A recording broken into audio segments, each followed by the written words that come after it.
ಹೆಮ್ಮೆಯ ಕರ್ನಾಟಕ. ಎಲ್ಲರಿಗೂ 65ನೇ ಕನ್ನಡ ರಾಜ್ಯೋತ್ಸವದ ಶುಭಾಶಯಗಳು. ಕನ್ನಡವೇ ಸತ್ಯ, ಕನ್ನಡವೇ ನಿತ್ಯ. 1956 ನವೆಂಬರ್ 1 ನಮ್ಮ ಕರುನಾಡು ಏಕೀಕರಣಗೊಂಡು ಮೈಸೂರು ರಾಜ್ಯವಾಗಿ 1973 ನವೆಂಬರ್ 1ರಂದು ಕರ್ನಾಟಕ ಎಂದು ನಾಮಕರಣವಾಯಿತು. ನನ್ನ ಕರ್ನಾಟಕ ನನ್ನ ಹೆಮ್ಮೆ.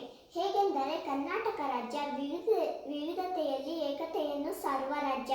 ಇಲ್ಲಿನ ಸಂಸ್ಕೃತಿ, ಸಾಹಿತ್ಯ, ಉಡುಗೆ ತೊಡುಗೆ, ಆಹಾರ ಪದ್ಧತಿ, ಭಾಷೆ ಇದನ್ನು ಸಾರುತ್ತದೆ. ಕರ್ನಾಟಕದ ಮಲೆನಾಡು, ಉತ್ತರ ಕರ್ನಾಟಕ, ಕರಾವಳಿ ಭಾಗಗಳು ಇದಕ್ಕೆ ಸಾಕ್ಷಿ. ಕರ್ನಾಟಕದ ಆಡಳಿತ ಭಾಷೆ ಕನ್ನಡ. ಇದಕ್ಕೆ 2000 ವರ್ಷಗಳಿಗಿಂತಲೂ ಹೆಚ್ಚು ಇತಿಹಾಸ ಮತ್ತು ಶಾಸ್ತ್ರೀಯ ಸ್ಥಾನಮಾನದ ಜೊತೆಗೆ ವಿಶ್ವಲಿಪಿಗಳ ರಾಣಿ ಎಂಬ ಹೆಗ್ಗಳಿಕೆಯನ್ನು ಹೊಂದಿದೆ. ಕನ್ನಡ ಸಾಹಿತ್ಯ ನಮ್ಮ ಹೆಮ್ಮೆ. ಆದಿಕವಿ ಪಂಪ, ರನ್ನ, ಜನ್ನ, ಪೊನ್ನರಂಥ ಕವಿಗಳನ್ನು ಪಡೆದ ನಾವೇ ಧನ್ಯರು. ರಗಳೆ ಸಾಹಿತ್ಯ, ವಚನ ಸಾಹಿತ್ಯ, ಛಂದಸ್ಸು, ಕೀರ್ತನೆಗಳನ್ನು ಹೊಂದಿರುವ ಭಾಷೆ, ಸಮೃದ್ಧ ಮತ್ತು ವಿಶಿಷ್ಟ ಭಾಷೆ ಕನ್ನಡ. ಕನ್ನಡ ಭಾಷೆಗೆ 8 ಜ್ಞಾನಪೀಠ ಪ್ರಶಸ್ತಿ ಪಡೆದಿರುವುದು ದೊಡ್ಡ ಹೆಮ್ಮೆಯ ವಿಷಯ.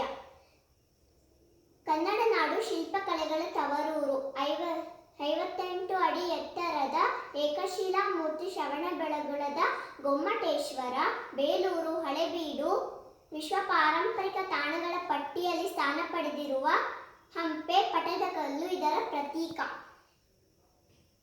ಕದಂಬರು, ಗಂಗರು, ಹೊಯ್ಸಳರು, ಚಾಳುಕ್ಯರು ಹೀಗೆ ಹಲವಾರು ರಾಜವಂಶಗಳು ಆಳಿದ ನಾಡು ನನ್ನ ಹೆಮ್ಮೆಯ ಕನ್ನಡ ನಾಡು. ಕೋಲಾರದ ಚಿನ್ನದ ಗಣಿ, ಹಾಸನದ ಉಪಗ್ರಹ ನಿಯಂತ್ರಣ ಕೇಂದ್ರ, ಬಿಜಾಪುರದ ಗೋಲ್ ಗುಂಬಜ್, ಶಿವಮೊಗ್ಗದ ಜೋಗ ಜಲಪಾತ ಹೀಗೆ ಹಲವಾರು ಖ್ಯಾತಿ ಪಡೆದ ನಾಡು ನಮ್ಮ ಹೆಮ್ಮೆಯ ಕನ್ನಡ ನಾಡು. ಹಿಂದೂ, ಮುಸ್ಲಿಂ, ಕ್ರೈಸ್ತ, ಜೈನ, ಬೌದ್ಧ ಎಲ್ಲ ಧರ್ಮದ ಜನರು ಮತ್ತು ಭಾಷೆಗಳನ್ನು ಹೊಂದಿರುವ ಸಹಬಾಳ್ವೆಯ ನಾಡು ನನ್ನ ಹೆಮ್ಮೆಯ ಕನ್ನಡ ನಾಡು ಕರ್ನಾಟಕ. ಮಾನವಕುಲಂ ತಾನೊಂದೇ ವಲಂ ಎಂದ ಪಂಪ, ವಿಶ್ವ ಮಾನವತೆಯನ್ನು ಸಾರಿದ ಕುವೆಂಪು ಹುಟ್ಟಿದ ನಾಡಿನಲ್ಲಿ ಹುಟ್ಟಿದ ನಾನೇ ಧನ್ಯಳು. ಎಲ್ಲಾದರೂ ಎಂತಾದರೂ ಇರು, ನೀ ಎಂದೆಂದಿಗೂ ಕನ್ನಡವಾಗಿರು. ಸಿರಿಗನ್ನಡಂ ಗೇಳ್ಗೆ, ಸಿರಿಗನ್ನಡಂ ಬಾಳ್ಗೆ. ಧನ್ಯವಾದಗಳು.